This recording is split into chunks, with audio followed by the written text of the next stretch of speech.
Om. Jai Ma. This is the second part of the two-part video on awakening. The first part is about Kundalini awakening, and if you haven't watched that, I highly recommend you watch that first. In this video, I will be talking and sharing from my experience about Kālī awakening. So some years ago, I was at a temple in India with a dear friend of mine, meditating in a room. Actually, I'll tell the whole story because it's amazing. So I arrived in Haridwar in India, and I wanted to visit the Shakti Peeths, which are 2 temples in Haridwar, and there are 50 temples in India, all dedicated to Shakti, the goddess. And Haridwar has 2, and Haridwar is a holy city on the Ganges. When I got to Haridwar, the 2 temples I wanted to visit seemed awfully touristic. Huge tour buses outside and full on, lots of people. So I just intuitively felt there's no Shakti in these Shakti Peeths. I mean, maybe there is, maybe there isn't, I don't know, but I wasn't drawn to go visit them like in my plan. I asked the place where we were staying if they had some suggestions about Shakti temples we could visit that were a little more low-key, less popular, but still authentic and powerful. And the man who was helping us suggested we go to his family's temple. And yeah, sounded great. It was a Kālī temple. Okay, cool. And we got in the tuk-tuk, and the tuk-tuk driver, wonderful man. I've taken his tuk-tuk every time I go to Haridwar. And wonderful, wonderful man. He drove us to the temple. It was about 25 minutes in this tuk-tuk, which is like a rickshaw, like a motorized rickshaw. And my friend and I got in the back, and we went across to some unknown area where we hadn't been in Haridwar, crossing through some shanty towns and other places. We were quite concerned because the tuk-tuk driver didn't speak English, that we may not be in the right place, or maybe there was some misunderstanding, we didn't quite know. And we arrived at this temple, which didn't look like much from where we were in the parking lot. No one there. Quite the contrast to the Shakti Peeths. And it didn't look like super temple-ish. It just looked a bit deserted. And we weren't sure we were in the right place, and we were trying to communicate in, I don't know, Indian/English, Hindi/English. If we were in the right place, and we were talking to several people, and at that moment, head of central casting, an albino, dressed in all white like a Brahmin, came out of nowhere, seemingly, and said in English, "You're in the right place." So, okay, I guess we are. So we got out of the tuk-tuk, and a priest came to meet us and gave us a tour of the temple.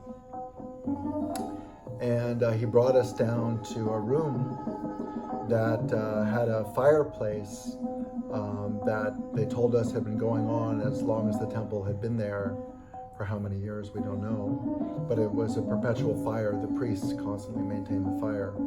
And it was in the shape of a yoni, female genitalia, one of the signs of Divine Mother, like my necklace. And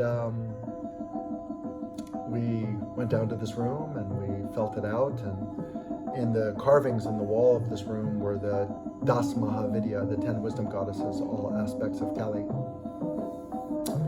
And my personal experience with the room was I felt a lot of tingling, a lot.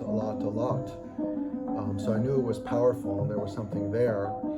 But I felt this void-like energy, which I wasn't really used to in my meditations and in my experience. It was like a strong energy, but it didn't have a characteristic like a warmth or a joy or a bliss or any kind of emotional quality. It had this void quality, like a Buddhist void. Not something I'm inherently drawn to. We stayed for a little bit, and then we went back to the place where we were staying with the resolution that we wanted to come back the next day. Actually, my friend was much more keen to come back than I was, and I was like, okay, yeah, I agree. There's something here, we should come back. So the next day we decided to come back and meditate in this room. So when we arrived, we had our meditation mats, and my friend, who was a woman, sat on one side of the fireplace and I sat on the other side. So we were probably like remembering some kind of ancient polarity tantric ritual. I don't really know what was going on. Who knows what's going on? We're traveling millions of miles an hour on a planet through space, and no one knows what's going on. Anyway, we sat across from one another and we went into meditation, and we started spontaneously singing and chanting, which often happens in Kundalini sadhana. Kundalini sadhana being Kundalini the energy, not Kundalini yogi bhajan. There's often some confusion.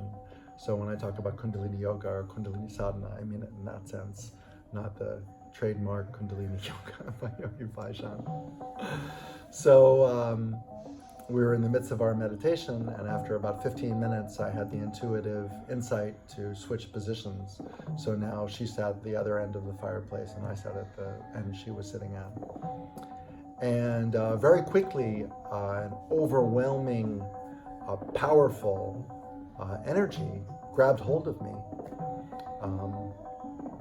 I can describe it as one of the most powerful experiences of my life, if not the most powerful.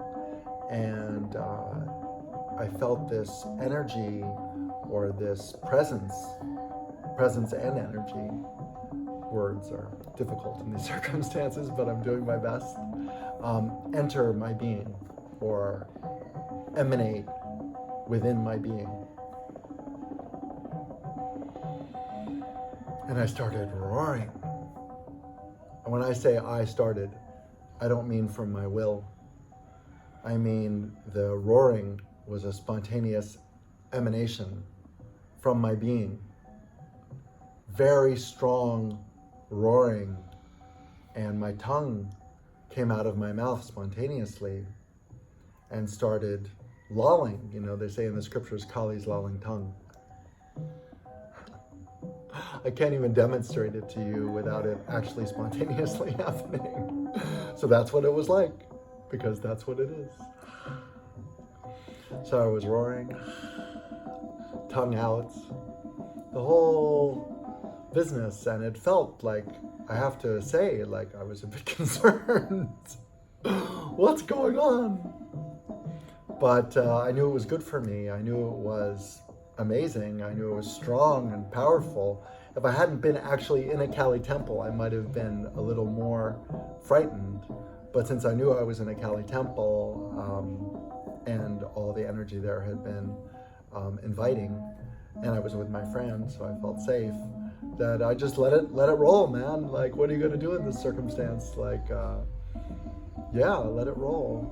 So for hours, I don't know how long, seemed like hours, I was in this room with this super forceful energy coming through, this being emanating, you can say possessing, we can say bhava is the term, which is divine mood, so that's like a divine possession. But possession has such negative connotations, so I prefer bhava, which is much more in tune with the Sanskrit yogic phenomena. So this bhava, divine mood, like a divine emanation, a divine embodiment, a divine possession, was going on for hours, and sometimes I would take a break and walk around the ashram a little. It was an ashram also, this temple, Kālī ashram, Kālī temple, and then sit back in my meditation seat and up for another round. And yeah, it was super, super powerful. My friend would help me walk around because I was a little unsteady on my feet. And the whole experience lasted maybe 1.5, 2 hours, I don't know. The priests would peek in the room sometimes to check what was going on, because there was a lot of commotion, a lot of noise, a lot of singing and chanting and roaring.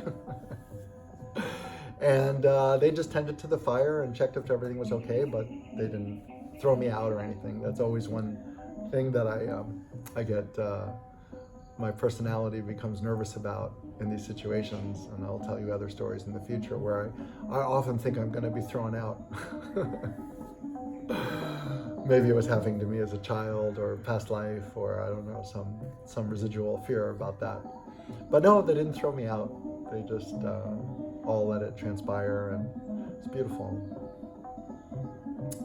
So that was a Kālī awakening. And again, like the example of the Kundalini awakening in part 1, having visions of Kālī, sensing Kālī, having an interest in Kālī, having, some experiences with the goddess, we could say is like a Kālī stirring or Kālī experiences. But a Kālī awakening is full-blown, 24/7, she's not leaving. It's the day or the moment she decides to meditate on you. That's a Kālī awakening. So we can say a Kundalini awakening is when Kundalini Shakti starts to meditate on you 24/7. The greatest day of your yogic life. And a Kālī awakening is when Kālī decides to meditate on you 24/7. And we can say that's an even greater awakening or a deeper awakening, and also the greatest day of your life, second greatest day of your life. Both are the equally great day. It's not linear. It's all amazing. So when Kālī meditates on you 24/7, that's a Kālī awakening. And there are other deity awakenings. There's a Krishna awakening. There can be a Shiva awakening, different forms of goddess awakening. In my journey, it was a Kālī awakening that I had this day, and Kālī had been with me ever since. Sometimes very subtly and seemingly imperceptible, but there was still like a presence, and other times very forcefully. And I quickly discovered that this presence, Kālī, was not just in my being, in my field, in my body, in my consciousness, but also seemingly external to myself. Again, like I said, the external, internal thing becomes very blurred. But when I meditated with others, they would often have visions of the goddess, even if they didn't know who she was. They would say, "Who is this goddess dancing in my third eye?" Black goddess with her tongue out. So I was like, "Yeah, Kālī, she's doing her thing." So I realized pretty quickly that this Kālī awakening was being emanated or transmitted through the field to others that I was meditating with, and again, it may not even be meditating with. It might be in someone I've had contact with in their dream, where Kālī appears in my form or a form akin to something related to me, and then they let me know about it. So Kālī, let's say, started working through this field, regardless of space-time. Maybe you've experienced it in these videos already, how that works. So what started to happen was people I meditated with, or who I was involved with in a spiritual sense, began to have Kālī awakenings as well.